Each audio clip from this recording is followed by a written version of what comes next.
Na-recover sa pagpapatrolya ng BRP, Lolinato Toong ng Philippine Navy ang mga hinihinalang floating marijuana sa West Philippine Sea. Maging ang umano'y rocket debris sa Palawan, yan ang ulat ni Patrick De Jesus.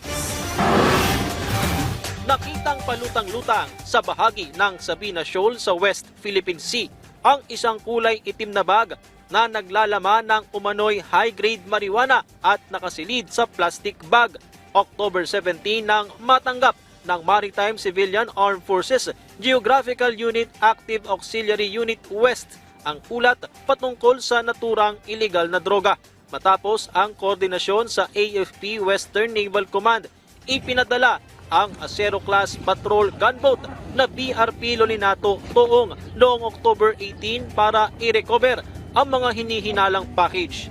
I-turn over ito sa Palawan Police at PIDEA para sa investigasyon, kung saan tinatayang nasa 19.2 million pesos ang halaga ng nasabat na high-grade marijuana.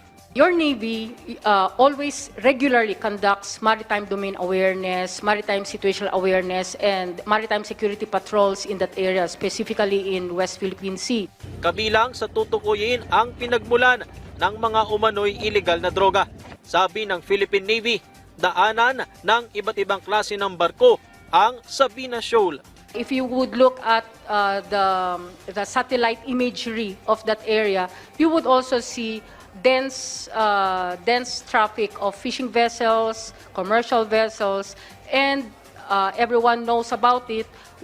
Maritime militia are across that area.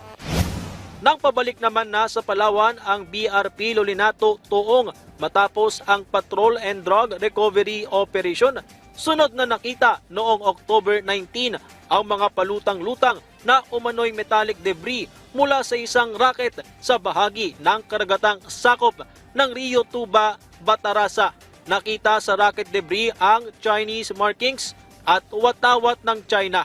Dinala na ang mga ito sa Puerto Princesa, Palawan para sumailalim sa karagdagang assessment. Muli namang ipinaalala ng Philippine Navy sa mga mangingisda o sino mang makakakita ng mga kaparehong debris na iwasan itong hawakan at ipagbigay alam kaagad sa mga otoridad. We discourage you to collect this because of safety reasons. We are after of your safety. Patrick De Jesus para sa Pambansang TV sa Bagong Pilipinas.